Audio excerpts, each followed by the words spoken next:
Discipline is a word that I get really kind of frustrated with, because you hear one of the questions from the Q&A from the keynote was talking about how do you know when you have hit success, and when do you know to move on to the next thing? What does success mean? And I didn't really know how to answer that question in the moment, and I tried. But one of the things that I look back on is that, when you see somebody that's going and doing, crazy, amazing things like, oh my God, that's so much work. How do they have the energy to do that? Well, you hear the word discipline all the time, and discipline is a word that I get really kind of frustrated with, because you hear it on social media, gotta have discipline, gotta have discipline. Well, you don't just wake up out of bed to have discipline. Some people do, but you can actually build it over time. That's what I did.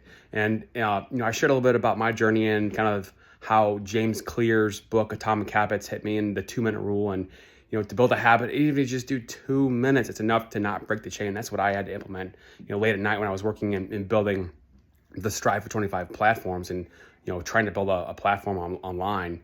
And so you build it over time. And once you start to do things that you didn't think that you could do, then it gets you to the next level, and then you do it again. And so you build and you grow, and you start doing things that you never thought you'd be able to do. And then when people from the outside see it, it's like, oh, why is this person so driven? Why is this person so energized? Well, when you've been somewhere and you've had struggles and pain, you don't want that.